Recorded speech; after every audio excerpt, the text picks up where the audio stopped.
प्रदेश अध्यक्ष जी, हमारे शर्मा जी, भल्ला जी, साहनी जी, यहाँ पर उपस्थित सभी पत्रकार साथियों,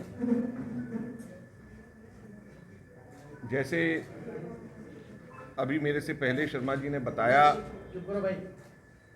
कि आज पूरे देश में कांग्रेस पार्टी पहले चरण में 4 मुख्य जगहों के ऊपर प्रेस वार्ता कर रही है और कल पूरे देश भर में लगभग 34 जगह के ऊपर 34 शहरों में पूरे देश भर में प्रेस वार्ता होगी। कांग्रेस के सभी सीनियर लीडर्स सब जगह पे जाकर के आप लोगों के माध्यम से जनता के बीच में जाकर के पूरे मसले को रखेंगे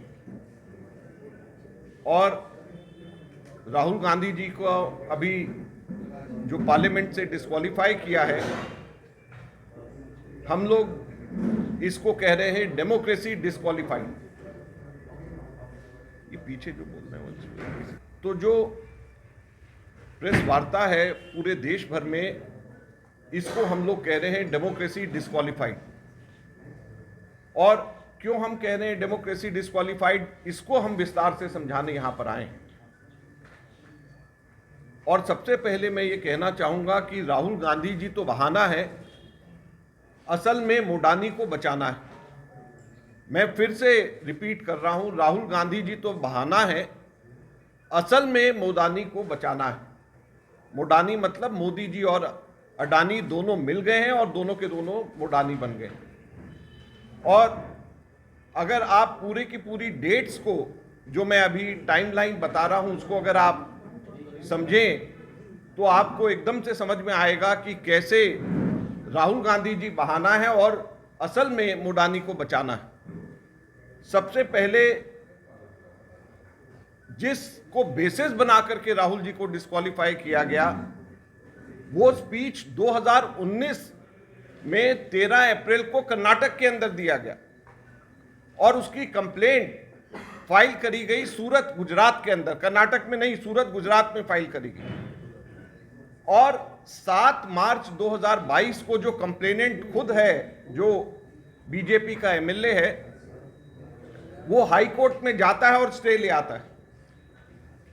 वो कहता है कि अभी स्टे कर दीजिए, इसके ऊपर कार्रवाई नहीं होनी चाहिए। हाई कोर्ट स्टे दे देती है। ये स्टे लिया जाता है 7 मार्च 2022 को, 1 साल पहले।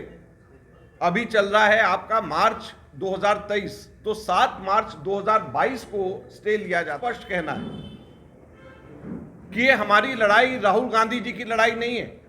मैं बड़ा स्पष्ट मैं कहना चाहता हूं, कांग्रेस वर्किंग कमेटी का मेंबर होने के नाते मैं स्पष्ट कहना चाहता हूं, ये कोई राहुल गांधी जी की लड़ाई हम नहीं लड़ रहे हैं। हम लोकतंत्र की लड़ाई लड़ रहे हैं। हम पार्लियामेंट से जेपीसी को स्थापित करने की लड़ाई लड़ रहे हैं।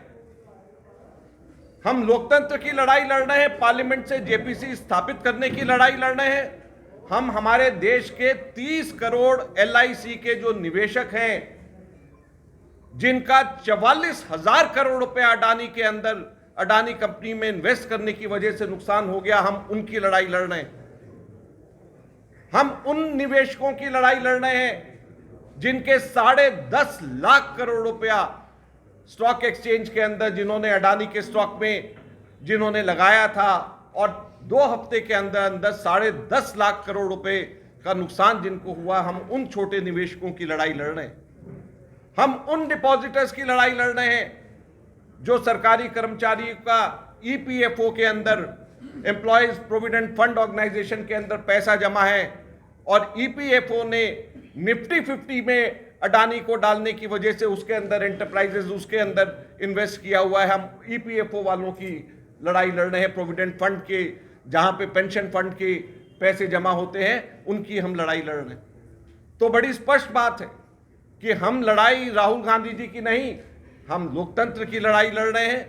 हम जेपीसी स्थापित करने की लड़ाई लड़ रहे हैं। हम भ्रष्टाचार दूर करने की लड़ाई लड़ रहे हैं।